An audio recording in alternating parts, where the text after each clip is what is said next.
Hey guys, I am Akash Raj. Welcome back to you on our own YouTube channel. Here I am presenting second part of chapter 1, that is Indian economy on the eve of independence.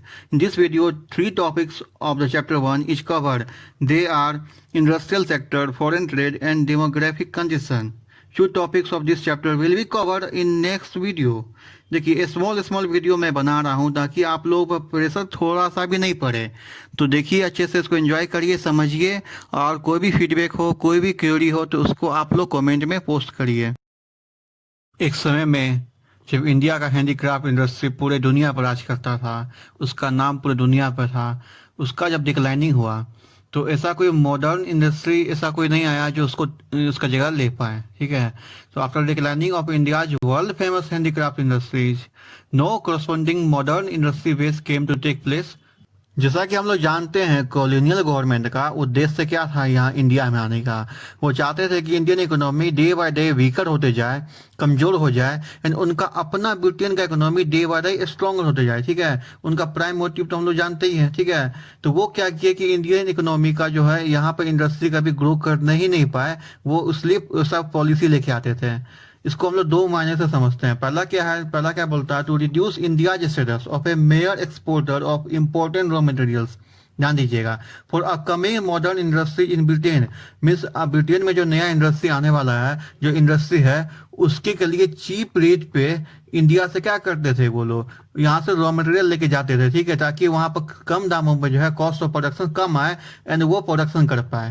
And second क्या बोल रहा है कि to turn India into a sprawling market for finish product. Means वाह, ये क्या देखिए क्या हो रहा है, मीन्स इंडिया से ही चीप रेट पर क्या करेंगे कि ये रॉ मटेरियल लेके जाएंगे, वो ब्रिटेन में जाके प्रोड्यूस करेंगे, मैन्युफैक्चर करेंगे, एंड वो फिनिश प्रोडक्ट जो है, जो सामान तैयार है, जो रेडी टू यूज है, उसको लाके इंडियन को ही वापस सेल कर देंगे। मीन्स क्या होगा कि इंडिया का जो है सो इंडस्ट्री कभी ग्रो ही नहीं कर पाए, एंड उनका ब्रिटेन का अपना इंडस्ट्री ग्रो करे, वो ह्यूज प्रॉफिट अर्न करे। ठीक है, this was done for continued expansion and to ensure maximum advantage for their own home country, that was Great Britain. Means Britain का जो इकोनॉमी है वो स्ट्रॉन्गर हो जाए, उनका इंडस्ट्री ग्रोथ करे। ठीक है, इसलिए ये इस टाइप का पॉलिसी लेके आते थे। देखिए इंडिया का जो वर्ल्ड फेमस हैंडीक्राफ्ट था वो जब डिक्लाइन किया, ठीक है, तो ये इसका क्या क्या कंसिक्वेंसेज आए, इसका दर्द कहाँ तक महसूस किया गया। देखिए पहला क्या था, आपको मेसिव अनएम्प्लॉयमेंट इन इंडिया। जो एम्प्लॉयड लोग थे, जो हैंडीक्राफ्ट यूज करके अपना लाइवलीहुड अर्न कर रहे थे, ऑक्यूपेशन अर्न कर रहे थे, वो ठीक है अनएम्प्लॉयड हो गया, उनके पास अब एम्प्लॉयमेंट नहीं रहा।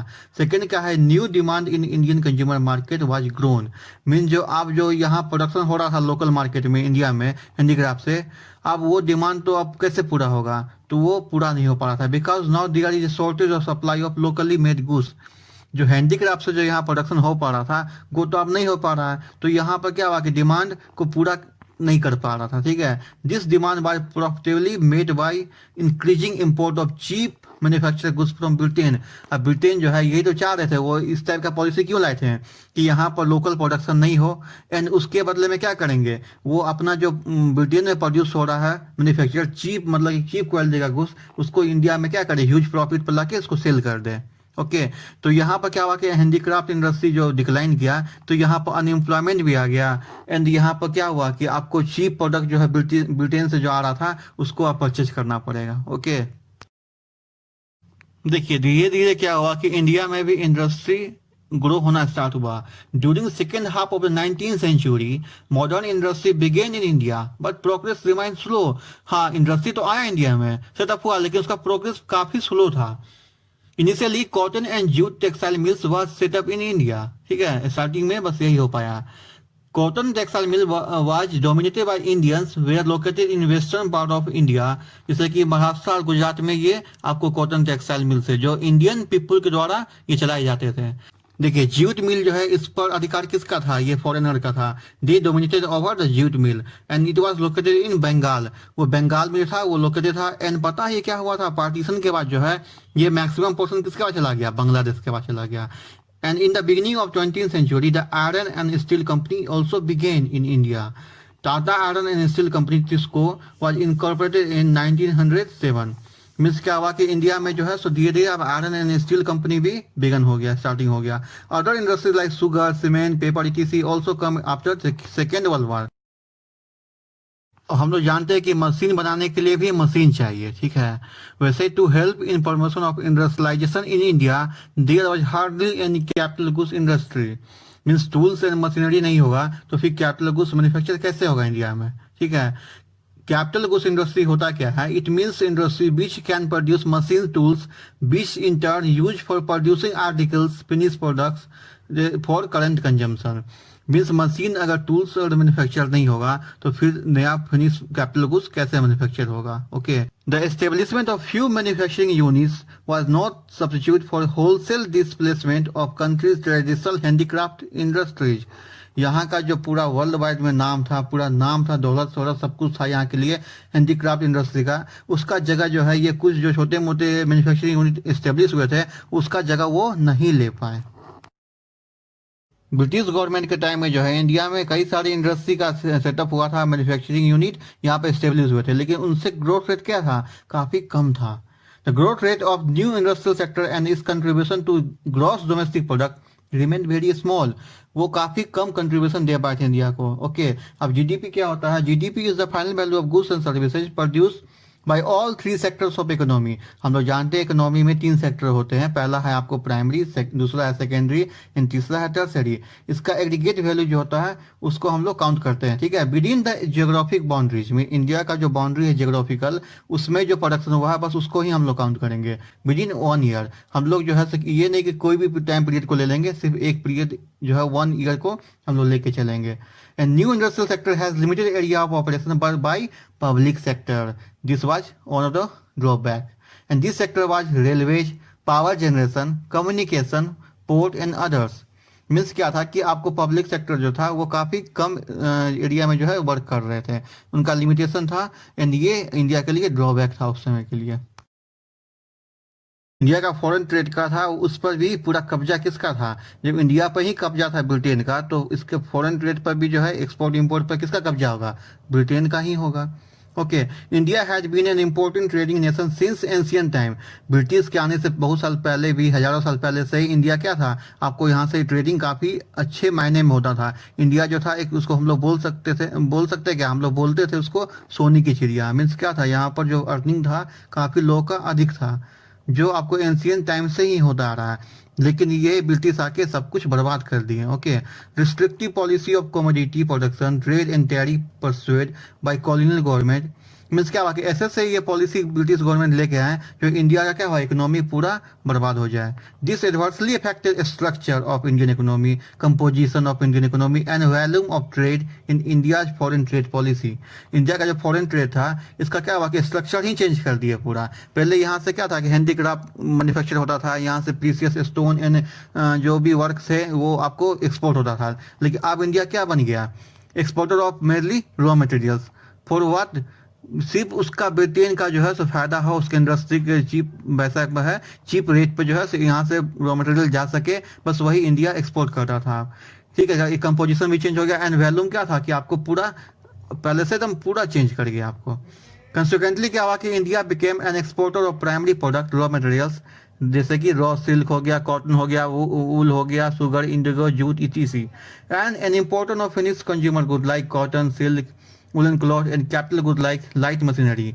जो हल्के मतलब कि छोटे मशीनरी थे उसका वो इंपोर्ट करने लगा India. And the produce in factories of Britain, means Britain में जो प्रोडक्शन होता था यहाँ से चला गया आपको चीप रॉ मटेरियल इंडिया से, तो वहाँ पर वो लोग क्या करते थे? प्रोडक्शन करके ह्यूज प्रॉफिट पे इंडियन को ही वापस सेल कर देते थे। देखिए, ब्रिटेन ने इस कदर इंडिया को गुलाम बनाया था कि इसके इकोनॉमी को जो है, इंडियन इकोनॉमी को पूरा बर्बाद कर दिए लोग।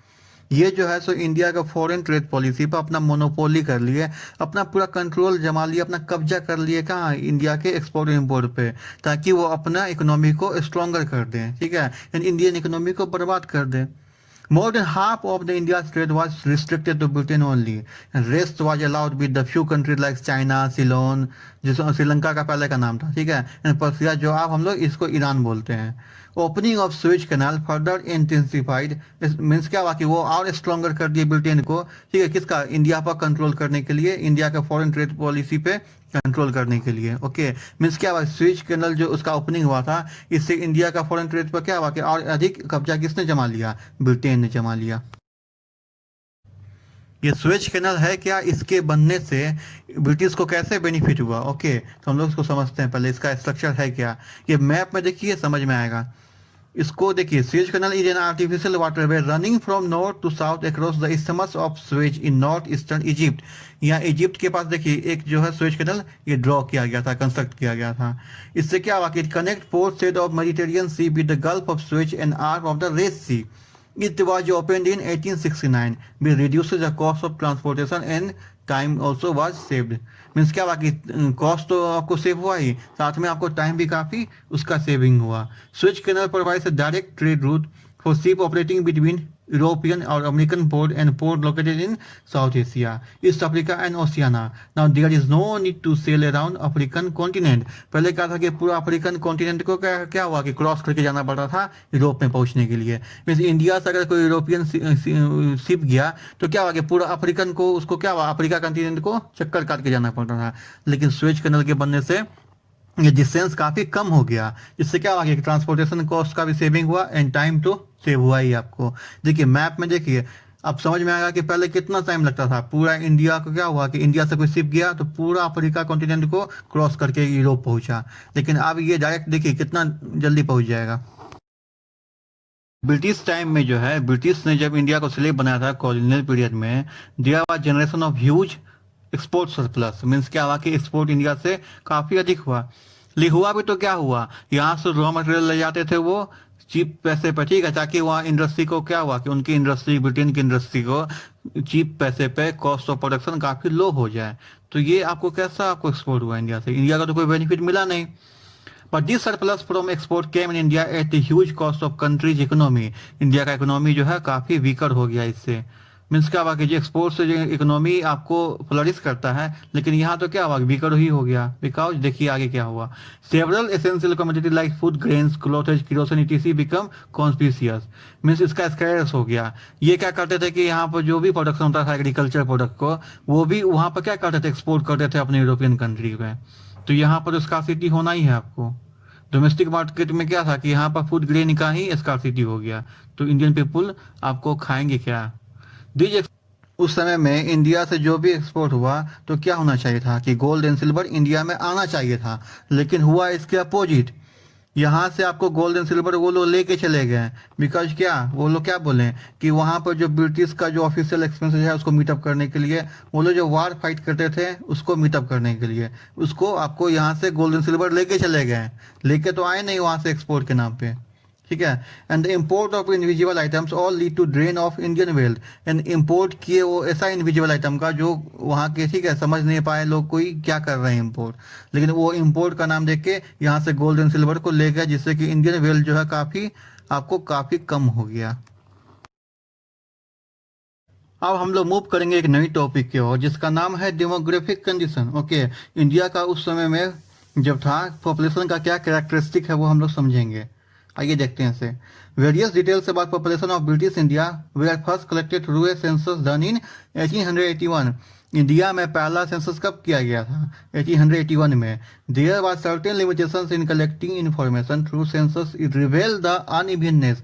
मीन्स देखिए काफ़ी मुश्किल के बाद ये पहला सेंसस कंडक्ट किया गया था, तो ये मुश्किल तो था, लेकिन फिर भी उसके बाद भी जो है सो कई सारी अनइक्वलिटी इंडिया के पॉपुलेशन ग्रोथ में उस समय देखा गया था।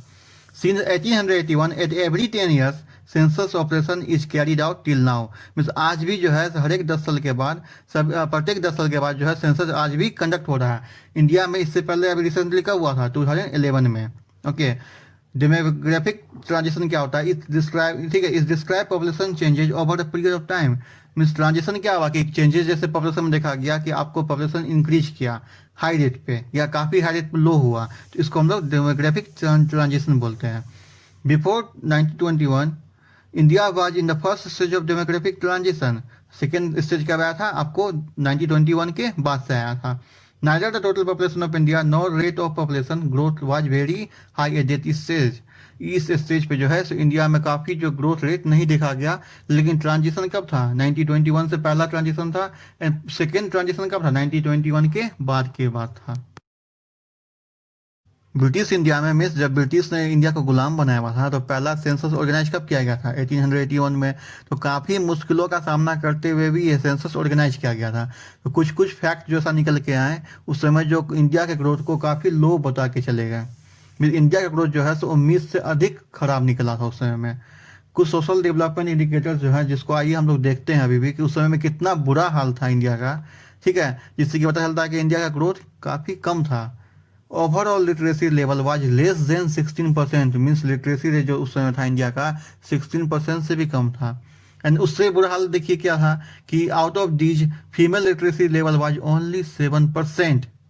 7% जो था उस समय वोमेन का, फीमेल का लिटरेसी रेट था। आज भी क्या हुआ कि कंडीशन काफ़ी इनका इम्प्रूव नहीं हुआ है, लेकिन उस समय तो इससे भी अधिक, कई गुना अधिक बुरा हाल था। Public health facility were unavailable to large population. Maximum population जो था लार्ज एरिया में था पॉपुलेशन, उनके पास पब्लिक, ठीक है, हेल्थ फैसिलिटी तो था ही नहीं, लेकिन जिनके पास था, जहाँ था वो भी इनएजुकेट था। मीन्स सही से अवेलेबल नहीं था आपको। Consequently water and air borne diseases were spreaded. तो ये होना ही आपको, वाटर कंटामिनेटेड डिजीज जो है काफ़ी स्तर पर आपको फैल गया था उस समय। Overall mortality rate was very high and in this infant mortality rate was about 218 पर 1000। देखिए क्या हाल था इस समय में। लेकिन प्रेजेंट में जो आपको है तो ये 63 पर 1000 है। एंड लाइफ एक्सपेक्टेंसी जो था उस समय में, आपको जो पहला सेंसस ऑर्गेनाइज किया गया था 1881 में, उस समय 32 ईयर्स था, जो आपको प्रेजेंट में क्या है 63 ईयर्स है। There was absence of reliable data to certain poverty that times में। उस समय जो है सो पहला सेंसस में आपको कोई रिलायबल डाटा नहीं था जिससे कि हम लोग पॉवर्टी को फाइंड आउट करते हैं। लेकिन हम लोग उम्मीद कर सकते हैं कि उस समय पॉवर्टी काफ़ी हाई रेट पर होगा। जब इंडिया का इकोनॉमी ही ब्रिटिश के द्वारा इतना बुरा हाल बना दिया गया था तो उस समय पॉवर्टी तो अपने पूरा पिक पे होगा अपना। मीन्स इंडिया का जो पॉपुलेशन है काफ़ी सारे बिलो पॉवर्टी लाइन में होंगे, यहाँ का पॉवर्टी काफ़ी पिक पर था, ठीक है। तो ये आपको आपका था पहला सेंसस का हाल। ओके, अब बाद में जो है सो कुछ नेक्स्ट टॉपिक जो बच गए हैं पहले चैप्टर का, वो नेक्स्ट वीडियो में हम लोग देखेंगे। कम टाइम लेके हुए आप लोग अच्छे से समझिए और सीखते रहिए। जय हो। Thanks for watching this video. Next part is coming soon.